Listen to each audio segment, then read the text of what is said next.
Property बाजार में निवेश की सटीक सलाह के साथ पेश है आपका पसंदीदा शो प्रॉपर्टी इंडिया। हमारे रियल एस्टेट एक्सपर्ट्स के साथ जानिए कहां आपके बजट में मिल रही है सही प्रॉपर्टी और कहां पर निवेश आपका पैसा कर देगा दुगना। आपके सवालों के जवाबों और रियल एस्टेट की हर बड़ी खबर के साथ मौजूद है हम। नमस्कार, मैं हूं अंजलि इस्टवाल। इसके अलावा अगर आप प्रॉपर्टी पर और ज्यादा जानकारी चाहते हैं तो आप हमारी वेबसाइट ndtv.com/property पर जा सकते हैं। चलिए सबसे पहले एक नजर डाल लेते हैं कि आज क्या क्या है खास। गुड़गांव के हजारों घरों में लोग बिना ऑक्यूपेशन सर्टिफिकेट के रहने पर मजबूर। बिना ओसी के बीमा जैसी सुविधाओं के बिना खतरा मोल रहे हैं निवासी।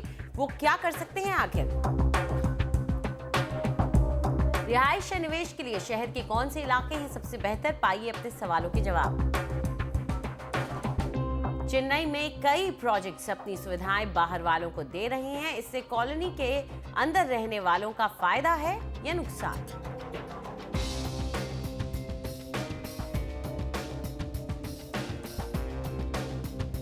प्रॉपर्टी इंडिया में हम उन बातों को उजागर करते आए हैं जिनका असर आप पर यानी कि घर खरीदार पर पड़ता है। इसी सिलसिले में आज हम बात करेंगे ऑक्यूपेशन सर्टिफिकेट्स की। हमारी संवाददाता ओएनएतम ओझा ने पाया कि गुड़गांव में ऐसे कई रेजिडेंशियल कॉम्प्लेक्सेस हैं जहां लोग बिना ऑक्यूपेशन सर्टिफिकेट के रह रहे हैं। लेकिन क्या ऐसा करना ठीक है और इसके आगे चलकर आपके लिए क्या मायने हो सकते हैं? चलिए जानते हैं। गुड़गांव की इन सोसाइटीज का हाल मुंबई के कैंपा कोला कंपाउंड जैसा हो सकता है। इनमें से ज्यादातर के पास ऑक्यूपेशन सर्टिफिकेट्स नहीं हैं, यानी सरकार से मिलने वाली अनिवार्य मंजूरियां नहीं मिली हैं। लीना सहगल भी गुड़गांव की सेक्टर 52 की ऐसी ही एक कॉलोनी आरडी सिटी में रहती हैं। इस कॉम्प्लेक्स के 400 फ्लैट्स के पास ऑक्यूपेशन सर्टिफिकेट नहीं है। इसका मतलब ये हुआ कि यहाँ रहने वालों का किसी दुर्घटना के खिलाफ बीमा नहीं है और अगर ऐसा कुछ होता है तो सरकार की तरफ से कोई मुआवजा नहीं मिलेगा। 10 साल से हम ये पोजेशन हमको बिल्डर ने दे दिया है ए ब्लॉक से एंड आज तक ऑक्यूपेशन सर्टिफिकेट नहीं हुआ। टाउन प्लानर के आगे डीड ऑफ डिक्लेरेशन इनकी जो कि ऑक्यूपेशन पोजेशन सर्टिफिकेट के बाद वो भी नहीं, प्रोविजनल भी नहीं मिला हम लोगों को। They have just hand over की फॉर वुड वर्क। गुड़गांव के सेक्टर 50 की पॉश टाउनशिप फ्रेस्को का भी यही हाल है। पोर्टल बाउंड्री वॉल है, वो भी जो सामने की है वो चद्दरों से बनी हुई है, पीछे की भी नहीं है। कोई भी पीछे से भी आ सकता है जो बाउंड्री आपने दूसरे, और सामने भी जो है वहाँ भी कोई सिक्योरिटी नहीं है बेसिकली। और गैस की प्रॉब्लम है ही है। फ्लैट जितने बने हुए हैं, जितने सैंक्शन हुए हैं उससे ज़्यादा हैं, और जो EWS हैं वो भी ज़्यादा बने हुए हैं। तो उस केस में जो जब भी ये आप अप्लाई करेंगे ओसी के लिए तो उसमें प्रॉब्लम होगी ही होगी। कंप्लीशन ड्राइंग्स देनी होंगी, एयरपोर्ट अथॉरिटी की एनओसी देनी होगी, फायर अथॉरिटी की एनओसी देनी होगी, लेबर सेस देना होगा, इलेक्ट्रिक कनेक्शन एनओसी देना होगा। तो दे हैव टू एक्चुअली ये सब चीज़ें पूरी करने के बाद डिपार्टमेंट से लोग जाते हैं, बिल्डिंग को इंस्पेक्ट करते हैं। पूरी पैमाइश होने के बाद एक रिपोर्ट सबमिट होती है डिपार्टमेंट के पास और तब डिपार्टमेंट ओसी ग्रांट करता है। ओसी मींस ऑक्यूपेशन सर्टिफिकेट। जब तक ओसी नहीं मिला आपकी बिल्डिंग सिर्फ एक अनऑथराइज्ड बिल्डिंग कहलाएगी। आपको इंश्योरेंस की फैसिलिटी नहीं मिलती। आपके पास इंश्योरेंस नहीं है, अगर आपके यहाँ आग लगती है तो आप किसी को भी क्लेम नहीं कर सकते। पिछले 3 साल से गुड़गांव के सेक्टर 30 में बसे इस आलीशान रिहायशी कॉम्प्लेक्स के निवासी ऑक्यूपेशन सर्टिफिकेट के लिए जद्दोजहद कर रहे हैं। Unitech handed us over this complex in 2012 March and we Unitech ने 2012 में एक कॉम्प्लेक्स हमें दे दिया और उसके बाद हम टाउन प्लानर से मिले और बताया कि अभी तक ओसी नहीं मिला है। तो उन्होंने आदेश दिया कि 31 जुलाई 2012 तक ये मिल जाएगा। उसके बाद से अब तक यूनिटेक वालों से भी कई बार मिले लेकिन ओसी हमें नहीं मिला। Despite the fact that we've had a number of meetings with the Unitech people as well as the STP, no occupation certificate has been received for these 4 towers. तो ऐसी हाउसिंग सोसाइटीज में रहने वालों के पास क्या कानूनी विकल्प हैं? If If you don't have occupation certificate, then you're in a very grim situation, because all you can do is sue the developer or the promoter for damages. If tomorrow, for some reason, the occupation certificate never comes and the local authority wants to demolish the building, you have no right to stop them from doing that by saying that the developer cheated you and got into a building without an occupation certificate. If you don't have that certificate, then of course there are various provisions of the law which can tighten the noose around the developer of the building, and can make him pay damages. There could be also criminal liability on him. Haryana के town and country योजना विभाग की राय जानने की हमारी कोशिशें नाकाम रहीं। जवाब मिला कि कुछ भी कहने से पहले वो इस मामले को समझने के लिए वक्त चाहते हैं। वैसे खुद उसके हिसाब से 774 ग्रुप हाउसिंग कॉम्प्लेक्सेस में बस 0.1% को कंप्लीशन सर्टिफिकेट्स मिले हैं। तो क्या कानून बदलने का समय आ गया है? गुड़गांव से अनीता मोझा, एनडीटीवी। तो ऑक्यूपेशन सर्टिफिकेट के बगैर आप अगर घर में रह रहे हैं तो ये आपके लिए कैसी मुसीबतें ला सकता है और क्या ये सही है या नहीं, इस सब पर चर्चा करने के लिए हमारे साथ स्टूडियो में मौजूद हैं राकेश खताना, जो कि सीनियर लॉयर हैं सुप्रीम कोर्ट में, और साथ ही हमारे साथ जुड़ रहे हैं रवि सोन, जो कि COO हैं JMS बिल्टेक प्राइवेट लिमिटेड के। आप दोनों का बहुत बहुत शुक्रिया हमारे साथ जुड़ने के लिए। तो राकेश जी, शुरुआत आपसे करना चाहेंगे। कई लोग हैं ऑक्यूपेशन सर्टिफिकेट के बगैर रह रहे हैं और भारत में ऐसी चीज़ें आम तौर पर देखने को मिलती है, लेकिन ये क्या एक बड़ी जिसे कहें गलती कही जाएगी? जी बिल्कुल, बिकॉज जो ऑक्यूपेशन सर्टिफिकेट है उसका मतलब है कि गवर्नमेंट की कोई भी बॉडी, जो लोकल बॉडी है, एजेंसी या जो बिल्डिंग डिपार्टमेंट है, वो इसको इशू करता है कि जो बिल्डिंग आपकी है वो जो लोकल लॉज हैं और जो कंप्लाइंसेस हैं, जो बिल्डिंग कोड्स हैं, उनके कंप्लाइंस पूरी हो गई है और उसके बावजूद ये building is fit for occupancy. उसके बाद इस इशू सर्टिफिकेट किया जाता है कि आप इस बिल्डिंग में जाके रह सकते हैं। तो बिना ऑक्यूपेशन सर्टिफिकेट के रहना मुमकिन नहीं है, बिकॉज लॉ कहते हैं कि कोई भी नई बिल्डिंग में ना तो खुद रहेगा ना किसी और को रहने देगा, for what ever reason whatsoever. तो इट इज़ नेसेसरी कि ऑक्यूपेशन सर्टिफिकेट होना बहुत ही ज़रूरी है किसी नई बिल्डिंग में रहने के लिए। जी रवि, हमारी रिपोर्टर ने जब जांचा तो बहुत कम ऐसी वहाँ पे रेजिडेंशियल कॉम्प्लेक्सेस हैं गुड़गांव में जहाँ पे ऑक्यूपेशन सर्टिफिकेट वाकई में लिया गया है। तो क्यों बिल्डर्स बिना ऑक्यूपेशन सर्टिफिकेट के पोजेशन दे देते हैं? आखिर क्या मजबूरी होती है? देखिए अंजलि, इसमें कोई दो राय नहीं है कि बिना ऑक्यूपेशन सर्टिफिकेट के ऑक्यूपेंट को ऑक्यूपेंसी नहीं दिलानी चाहिए, चाहे वो कोई भी डेवलपर हो।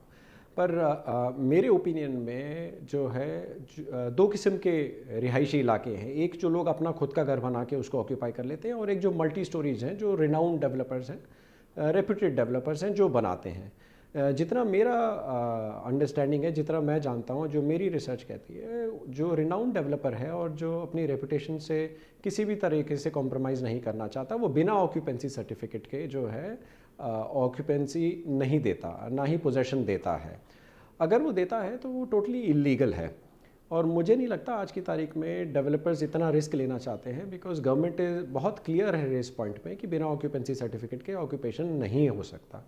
वो इतना रिस्क नहीं लेना चाहता है कि वो गवर्नमेंट के बायलॉज से खिलवाड़ करे और अपनी रेपुटेशन को जो है किसी भी तरीके से आज की मार्केट में ख़राब करे। जो मेजर इश्यूज आते हैं वो आते हैं कि अगर कोई रेगुलर आदमी बिल्डिंग बनाता है, उसको शायद बायलॉज के बारे में इतना नहीं मालूम होता है, या वो कॉम्प्रोमाइज़ करने के लिए तैयार हो जाता है। वो ज़रूर हो सकता है कि वो पोजेशन दे देता हो बिना ऑक्यूपेंसी सर्टिफिकेट के।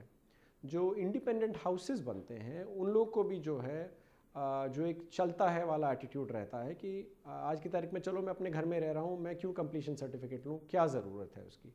तो वो लोग भी जो इसको इग्नोर करते हैं, उनके लिए भी अल्टीमेटली लॉन्ग टर्म में, जैसा कि राकेश कह रहे हैं, शॉर्ट टर्म और लॉन्ग टर्म दोनों में जो है प्रॉब्लम हो सकती है। As far as your question is, जो आपका मेन प्रश्न है कि जी क्यों ऐसा देते हैं, तो उसका सिंपल सा साधारण सा है कि अगर आपको बिल्डर को अपनी रेपुटेशन से कोई प्यार नहीं है, तो वो ये लॉ क्यों, कोई भी लॉ तोड़ के उसको बाईपास कर सकता है।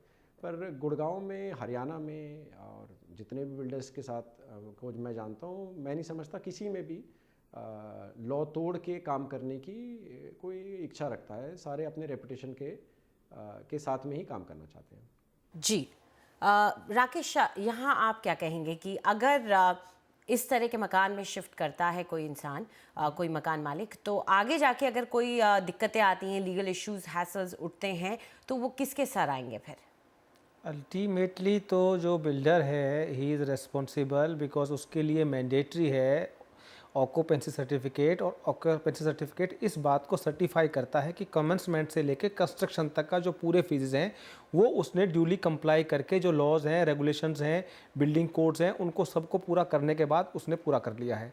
लेकिन जनरली लोग बाग शिफ्ट कर जाते हैं, उसमें होता क्या है कि यदि कल को ऐसा होता है तो वो बिल्डिंग जो कंस्ट्रक्शन है वो अनऑथराइज कंस्ट्रक्शन कंसिडर की जा सकती है, इलीगल हो सकती है, उसको कल गवर्नमेंट डिमोलिश कर सकती है, उस पे हाउसिंग लोन का प्रॉब्लम हो सकता है, बिकॉज आरबीआई का मास्टर सर्कुलर जो है regarding housing loan that says कि occupancy certificate is mandatory for housing loan. Plus में गवर्नमेंट आपको ना कल को वहाँ पे सीवरेज का कनेक्शन देगी, ना वाटर कनेक्शन देगी, ना बिजली कनेक्शन देगी, और अल्टीमेटली जो विक्टिम होगा वो बायर होगा, बिकॉज बिल्डर तो अपना पैसा लेके जा चुका होता है। जी रवि, इस तरह अगर लोग बाग जाके रह रहे हैं बिना ऑक्यूपेशन सर्टिफिकेट के, तो आपका क्या मानना है कि क्या बिल्डर कम्युनिटी को मुश्किलें आ रही हैं इस ऑक्यूपेशन सर्टिफिकेट को लेने के लिए, इसलिए ये तरीका अपनाया जा रहा है, या यहाँ पर कुछ और बात है कि ये जैसा कि आप कह रहे हैं कि कुछ ही लोग कर रहे हैं, क्या, या आप ये भी मानते हैं कि बिल्डर कम्युनिटी के को वाकई कोई सीरियस चैलेंजेस आते हैं जब वो ऑक्यूपेशन सर्टिफिकेट लेना चाहते हैं? देखिए, जैसे राकेश जी भी बता रहे हैं अंजलि, कि गवर्नमेंट ने बहुत क्लियर मैंडेट दिया हुआ है।